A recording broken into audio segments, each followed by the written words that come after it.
মহকুমার হারোয় বৃষ্টিকে উপেক্ষা করে জনসভায় উপচে পড়ল মানুষের ভিড়। তৃণমূল কংগ্রেসের আয়োজিত এই সভায় 122 মিনাকা কেন্দ্রের প্রার্থী উষা রানী মণ্ডলের সমর্থনে বক্তব্য রাখেন মমতা ব্যানার্জি। সকাল থেকে আকাশ মেঘলা ও দফায় দফায় বৃষ্টি হলো, জনসমাগমে কোনো ভাটা পড়েনি। সবাই উপস্থিত ছিলেন জেলা নেতৃত্ব ও প্রার্থীরা। 2026 বিধানসভা নির্বাচনের প্রচার যে জমে উঠেছে তার ইঙ্গিত মিলল এই জনসভা থেকে।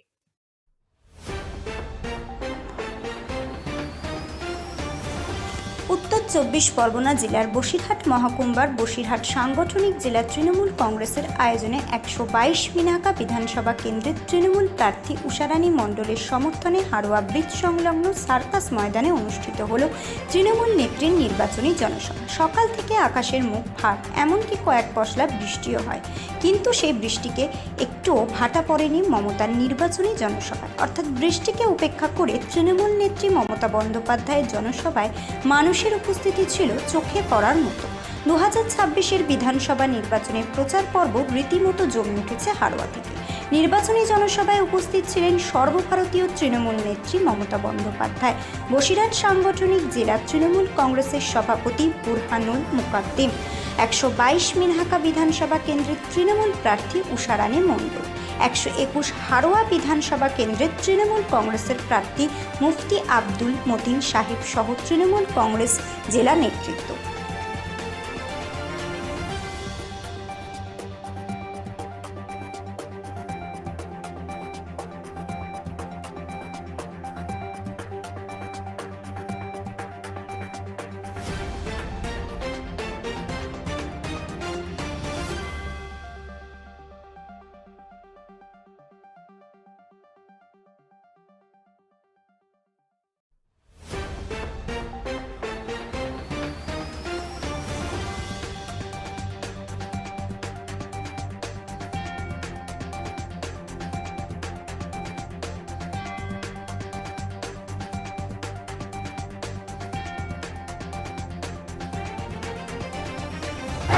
আমি আপনাদের সকলকে আমার কৃতজ্ঞতা জানাবার ভাষা নেই।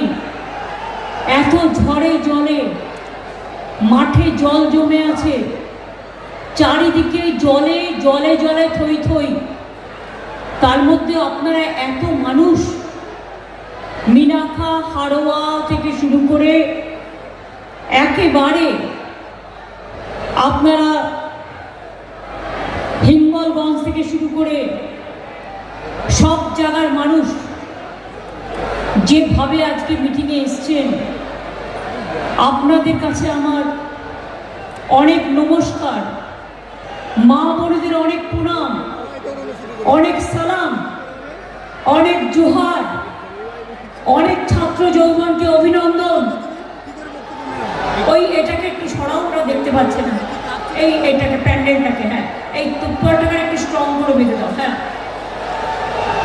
এইগুলো করায় ঝড় জলের জন্য যাতে হাওয়াটা পাস করে যায়।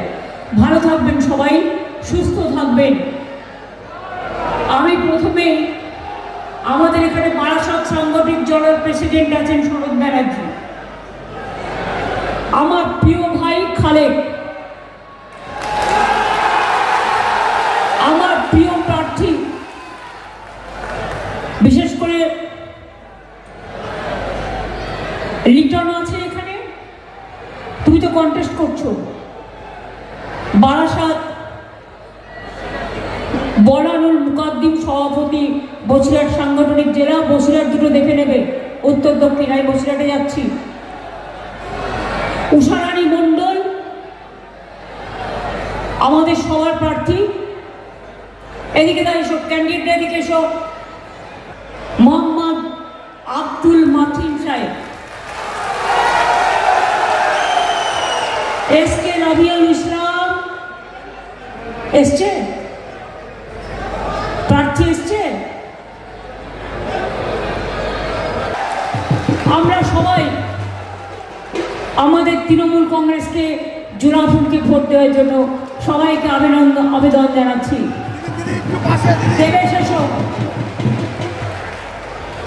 দেবেশ মণ্ডল হিঙ্গলগঞ্জ থেকে এসছে, ও এখনো বিধায়ক আছেন। ভালো থাকুন, সুন্দর থাকুন, অনেক অনেক ধন্যবাদ, নমস্কার। আমি এই আপনারা বসুন, আমি বিশেষ 105টা স্কিম আছে আমাদের, যা সারা বিশ্বে কোথাও দেখাতে পারবেন না। বাংলা বিশ্ব সেরা সামাজিক কাজে, মানবিক কাজে, মানবের পাশে, সমাজের পাশে, সম্প্রীতির পাশে, সংস্কৃতির পাশে। আজকে বিজেপি ভাবছে উকুন বাছার মতো ভোট কেটে নাও তৃণমূল কংগ্রেসীদের আর সাধারণ মানুষের মা বোনদের ভোট কেটে নাও।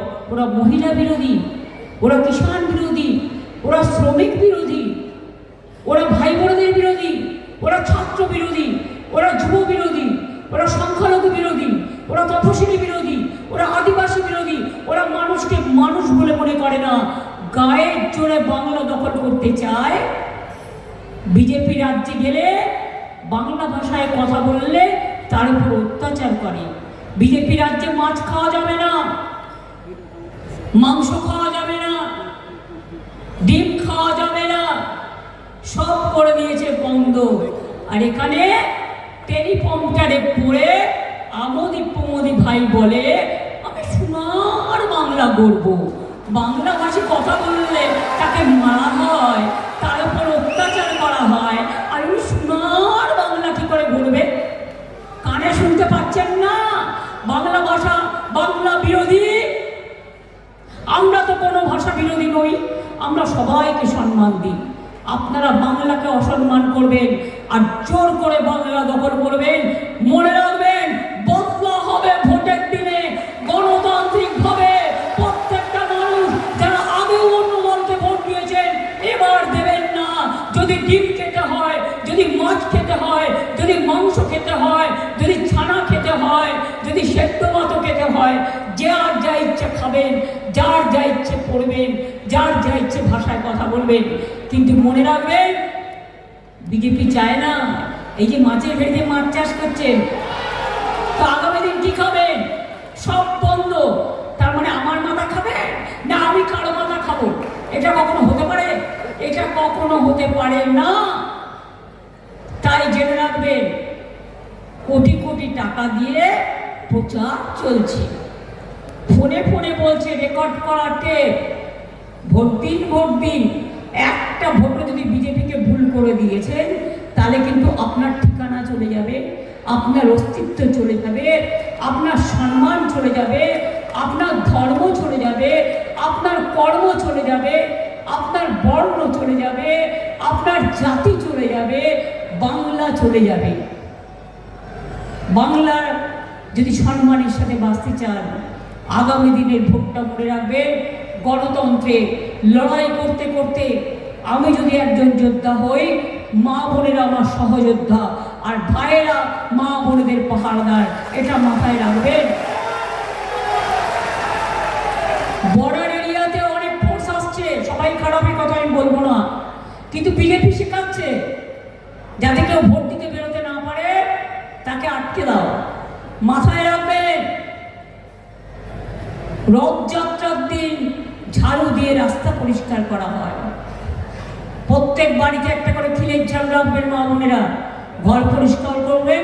আর আপনার পথকে আটকালে আপনি ঝাড়ু দিয়ে পরিষ্কার করতে করতে একবারে ভোট বাক্সে পৌঁছে যাবেন। ইভিএম মেশিন যেখানে ভোট হচ্ছে, যদি ইভিএম মেশিন খারাপ হয়ে যায় সেই মেশিনে ভোট করতে দেবেন না। মানুষ দয়া করলে অনেক লাইন দিয়েছেন, নিজেকে বাঁচাবার জন্য একদিন অপেক্ষা করতে হবে। এরা দেখে দেখে কাটবে, দেখে দেখে মেশিন খারাপ করবে, এটা নজরে রাখবেন।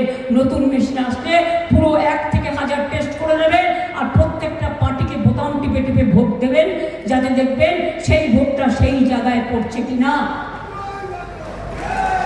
কাউন্টিং বক্স ভালো করে পাওয়া দেবেন, যাতে দিল্লির জমিদাররা ওদের ফোর্স দিয়ে দখল করতে না পারে, ইভিএম মেশিনে চিপ ঢোকাতে না পারে। এটা মাথায় রাখবেন। আর ভোটটা নিজের ভোট নিজে দেবেন, তৃণমূলকে ভোট দেবেন, দয়া করে জোড়া ফুলে ভোট দেবেন। আর ভোট দেওয়ার আগে গাইতে গাইতে যাবেন, যতই করো হামলা আবার জিতবে বাংলা, যতই করো হামলা তৃণমূল জিতবে বাংলা, যতই করো হামলা জোড়াফুল জিতবে বাংলা। হামলা, মা বোনেরা জিতবে বাংলা। যতই করো হামলা, অধিকার রক্ষা করার লড়াইয়ে জিতবে বাংলা। গণতন্ত্র রক্ষা করতে জিতবে বাংলা, অস্তিত্ব রক্ষা করতে জিতবে বাংলা, ভাষা রক্ষার্থে জিতবে বাংলা, নিজের খাদ্য রক্ষা করতে জিতবে বাংলা, বাসস্থান রক্ষা করতে জিতবে বাংলা, স্বাস্থ্য রক্ষা করতে জিতবে বাংলা, সম্প্রীতি রক্ষা করতে জিতবে বাংলা, সংস্কৃতি রক্ষা করতে জিতবে বাংলা। তাদের একটা কার্ড দিয়েছি, মৎস্যজীবী কার্ড। সেই কার্ডে আমরা আইডেন্টিফাই করি, ট্র্যাক করতে পারি সে কোথায় পড়ে আছে। ঝড় জলে অনেক সময় তারা ওপারে পড়ে গিয়ে আটকে থাকে, আমরা তাদের আবার ফিরিয়ে নিয়ে আসি। তার কারণ এটা আমাদের সামাজিক দায়িত্ব, এটা আমাদের কর্তব্য। আপনারা জানেন আজকে সবচেয়ে বড় প্রশ্ন কি ইলেকশনে? আগামী দিন মানুষের অস্তিত্ব থাকবে কিনা, আগামী দিন বাংলার অস্তিত্ব থাকবে কিনা, আগামী দিন তপশিলীভুক্ত আমার ভাই বোনদের অস্তিত্ব থাকবে কিনা, আমার আদিবাসী ভাই বোনদের অস্তিত্ব থাকবে কিনা, আমার সংখ্যালঘু ভাই বোনদের অস্তিত্ব থাকবে কিনা, আমার হিন্দু ভাই বোনদের ভাষা থাকবে কিনা, মুসলিমদের ভাষা থাকবে কিনা, আদিবাসীদের ভাষা থাকবে কিনা, শিডিউল কাস্টদের ভাষা থাকবে কিনা। আপনি আপনার ভাষায় কথা বলেন, বাংলার বাইরে গেলে উড়িষ্যায় মারা হয়। গতকাল উড়িষ্যায় অত্যাচার করা হয়েছে। বিজেপি রাজ্যগুলোতে বাংলার লোক গেলে, বাংলা ভাষায় কথা বললে তাকে অনুপ্রবেশকারী বলা হয়। আর বিজেপি, তুমি যত বহিরাগতদের নিয়ে আসো তারা আমাদের রাজ্যে আমাদের জন্য অনুপ্রবেশকারী, এটা মাথায় রেখে দাও। বর্ডার কার হাতে? বিজেপির হাতে। সিআরপিএফ কার হাতে? গভর্নমেন্ট অফ ইন্ডিয়ার হাতে। বিজেপি মানে আমি বিজেপি সরকারের কথা বলছি। ইনকাম ট্যাক্স কার হাতে? বিজেপি সরকারের হাতে। ইডি কার হাতে? বিজেপির হাতে। সিবিআই কার হাতে? বিজেপির হাতে। প্লেন কার হাতে? বিজেপির হাতে। তোমরা আজকে বাংলাকে দখল করার জন্য 90 লক্ষ লোকের নাম বাদ দিয়েছো। মনে রেখো, তাতেও আমরা জিতবো। আমি সুপ্রিম কোর্টে গিয়ে 32 লক্ষ লোকের নাম তুলেছি। আগামী দিন সবার নাম তুলবো। আমার একটাই দুশ্চিন্তা, তাদের নামটা ভোটের পরে উঠলে তাদের অস্তিত্ব থাকবে, কিন্তু তারা ভোটটা দিতে পারবে না। বিজেপি, তুমি এটাই চাও? পুরো গণতন্ত্রকে চৈত্র মাসের সেলের মতো বিক্রি করে দিয়েছো। তোমাদের জন্য কনসেশন আর সাধারণ মানুষের জন্য deletion. Every action has a reaction. মনে রাখবে, কোনো দিন মানুষ তোমাদের ক্ষমা করবে না। তোমরা বাংলা ভাষাকে কথা বললে বলছো বিদেশি ভাষা।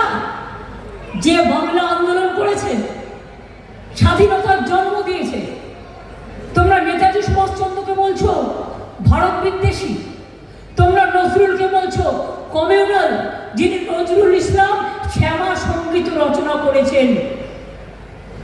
যে নজরুল ইসলাম গান গেয়েছেন, ফাঁসির মঞ্চে গেয়ে গেল যারা জীবনের জয়গান, 80 লক্ষে দাঁড়াইছে তারা, দিবে কোন বলিদান। দেখাতে পারবে এই সম্প্রীতি? তার জন্মটা কোথায়? বর্তমানের আসানসোলের চুরুলিয়া গ্রামে। মানের মত মাথায় রাখবেন, আমরা তার নামে অন্ডাল বিমানবন্দর করেছি, আমরা বিশ্ববিদ্যালয় করেছি, এবং আমরা তাকে যথাযথ সম্মান দিই, কারণ আমরা সেই গান গেয়ে বড় হয়েছি। কারণ ওই লৌহ কপাট ভেঙে ফেল করলে লোপাট, রক্ত জমাট শিকল পূজার পাঠান বেদি। মনে রাখবে, স্বাধীনতা আন্দোলনে রবীন্দ্র নজরুলের গানের ভাষা অনেক মানুষকে উৎসাহিত করেছিল। একদিকে রবীন্দ্রনাথ ঠাকুর গাইলেন বাঙালির প্রাণ, বাঙালির মন, বাঙালির ঘরে যত ভাই বোন, এক হোক হে ভগবান। আর একদিকে নজরুল গাইলেন, কি গাইলেন? শিকল পড়া ছল মোদের এই শিকল পড়া ছল, এই শিকল পড়ে এই শিকল তোদের করবরে বিকল। মহাত্মা গান্ধীজি বললেন করেঙ্গে ইয়ে করেঙ্গে। নেতাজি সুভাষচন্দ্র বললেন জয় হিন্দ, আজাদ হিন্দ ফৌজ করলেন। তিনি প্রথম ইন্ডিয়ান ন্যাশনাল আর্মি তৈরি করেছিলেন। মনে রাখবেন, আজকে সবাই জয় হিন্দ স্লোগানটা দিই আমরা, তার কারণ আমরা গর্ববোধ করি। গান্ধীজি বললেন করেঙ্গে ইয়ে করেঙ্গে, গান্ধীজিকে আমরা সম্মান করি।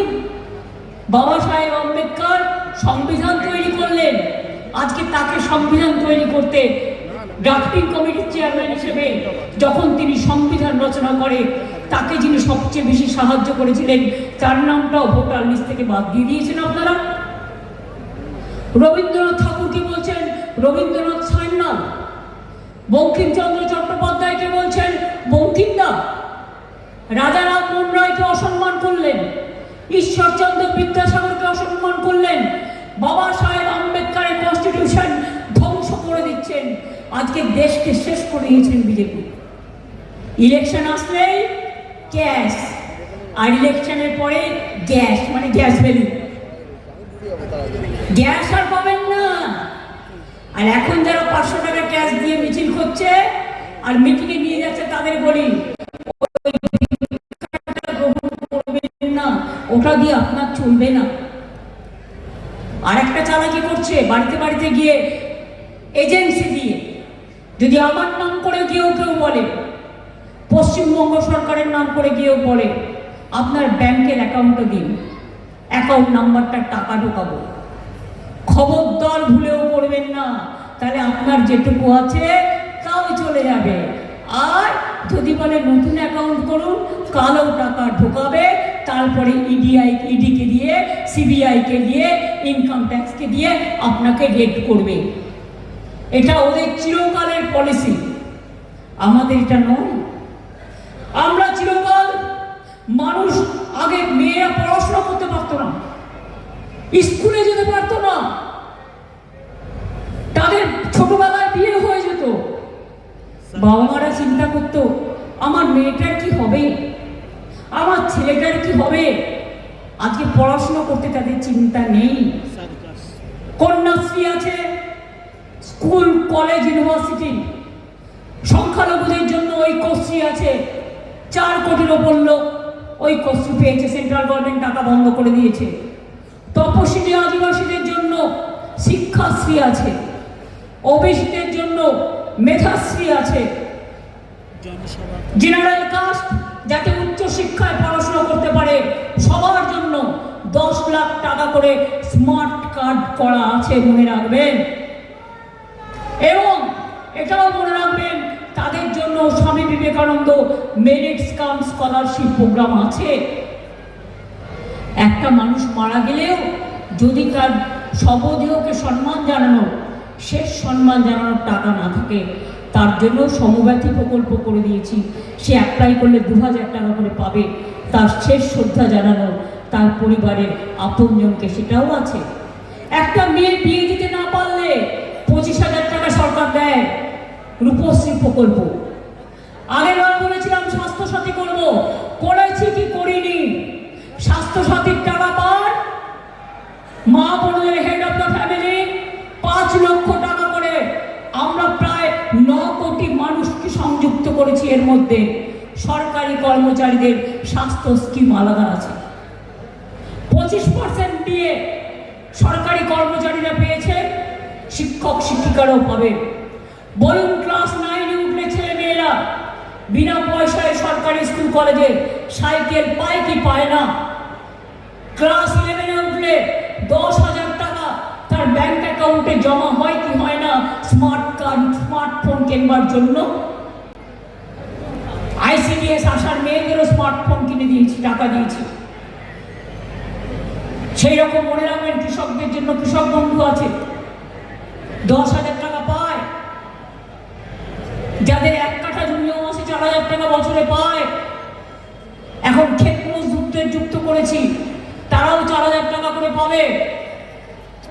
লক্ষ্মীর ভান্ডার করবো বলেছিলাম, করেছি। খাদ্য সাথী করেছি। আরে মা বোনেরা বসে থাকলে হবে? আমি একা চিৎকার করে 500 টাকা দিয়ে শুরু হয়েছিল, 500 আর 700, সেটা বেড়ে এখন হয়েছে 1,500 আর 1,700। এটা মাথায় রাখবেন। বিনা পয়সায় খাদ্য পান, স্বাস্থ্য পান।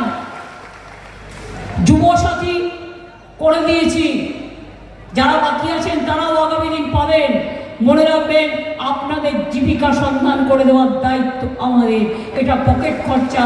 যে ছেলে মেয়েরা কলেজে যায়, মাধ্যমিক পাশের পরে, তাদের কাছে একটা পয়সা থাকে না, অনেক গরিব পরিবার আছে, একটু ক্যান্টিনে চা খাবে, একটু ঘুগনি খাবে, এই জন্যই প্রোগ্রামটা করা হয়েছে। তার স্কলারশিপ যেমন চলছে চলবে, স্কলারশিপের জন্য এটা আটকাবে না।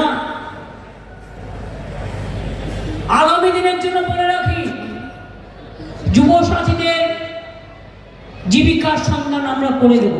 ব্যুরো রিপোর্ট, রাত দিন নিউজ নেটওয়ার্ক।